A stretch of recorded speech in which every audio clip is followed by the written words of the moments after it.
The South China Sea is tense as Philippine military aircraft roar overhead on February 11, 2026. Fighter jets and naval vessels converge near Bajo de Masinloc, Scarborough Shoal, in a show of force. This is no routine patrol, it's a calculated, public military exercise, a direct challenge to China's sweeping claims. Manila is done walking a diplomatic tightrope. The government is now openly asserting its rights. Live-fire drills, coordinated naval maneuvers, and aerial reconnaissance send a clear message. The Philippines is defending its exclusive economic zone.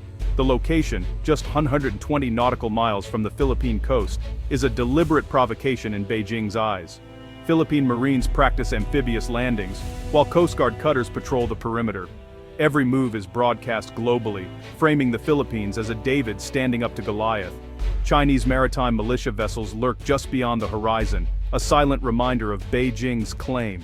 The Philippine forces operate under immense pressure, knowing a single misstep could spark confrontation. These drills are more than practice, they're a test of nerve, a gamble for sovereignty and regional stability. The world watches, waiting for China's response. The stakes, national pride, international law, and the balance of power in Asia. The South China Sea has never felt more volatile. Bajo de Masinloc is more than rocks. It's a lifeline for Filipino fishermen and a symbol of national heritage. Located within the Philippines' exclusive economic zone, Manila sees its sovereignty as indisputable. The dispute escalated in 2012, when a standoff between Philippine and Chinese vessels ended with China seizing control and blocking Filipino access. Since then, Chinese Coast Guard and militia have enforced a blockade, devastating local livelihoods. For Manila, reclaiming the shoal is about economic justice and national dignity. The current drills are a direct response to years of exclusion and harassment. Each patrol is a declaration. The Philippines has not forgotten the loss of its fishing grounds. The exercises aim to re-establish presence and challenge China's de facto control. Manila is rewriting the narrative, no longer passive, but determined to reclaim what was lost. The shoal stands as a symbol of resistance against what the Philippines sees as blatant aggression. The world is watching to see if Manila's boldness will shift the balance. For Filipino fishermen, hope rides on these maneuvers. The fight is for more than territory. It's for the nation's future. China's claim to the South China Sea is anchored in the 9-dash line, a sweeping U-shaped boundary first drawn in 1947. Beijing insists these waters, islands, and resources have been Chinese since ancient times, predating modern international law. The 9-dash line is the foundation of China's strategy, justifying its claim over features like Bajo de Masinloc, Huangyandao. To enforce this, China has built artificial islands, equipped with runways, ports, and missile systems, projecting power deep into Southeast Asia. These outposts serve as forward bases for China's Coast Guard and Navy, intimidating other claimants. For Beijing, the 9-dash line is non-negotiable, a core national interest tied to its identity and ambitions. Any challenge, including Philippine drills, is seen as a direct provocation. China views itself as reclaiming historical territory, not as an aggressor. This fundamental clash of perspectives keeps the dispute intractable.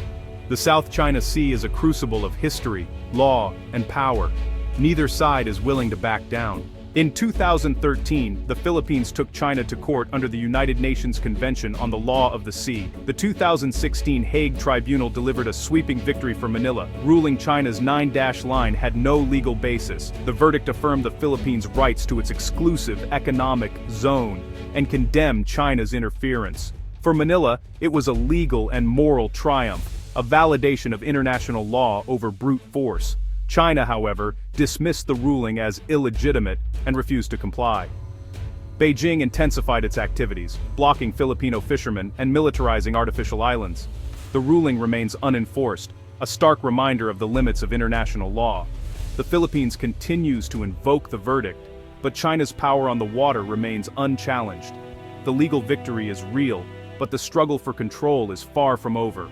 The world sees the gap between law and reality in the South China Sea. The Philippines is not alone. Its alliance with the United States is a crucial deterrent. The 1951 Mutual Defense Treaty ensures U.S. support if Philippine forces are attacked in the South China Sea. Joint military exercises like Balikatan have grown in scale, focusing on maritime security and coastal defense. U.S. warships conduct regular freedom of navigation operations, challenging China's claims. Manila is also building partnerships with Australia, Japan, and Canada, who join in joint drills and provide military aid. This network of alliances complicates Beijing's calculations, turning a bilateral dispute into a regional standoff. China now faces a united front of maritime democracies committed to a free and open Indo-Pacific. The involvement of external powers raises the stakes, making overt aggression riskier for Beijing. The Philippine drills are emboldened by this web of support. The message: Manila is not standing alone against China's pressure. The South China Sea has become a stage for dangerous encounters. Chinese Coast Guard vessels use high-pressure water cannons against Philippine boats, risking damage and injury. Risky maneuvers and near collisions are now routine, violating maritime safety norms. In 2023, a Chinese ship collided with a Philippine resupply boat, highlighting the escalating dangers. Swarms of Chinese militia vessels blockade Philippine-held areas, overwhelming local forces.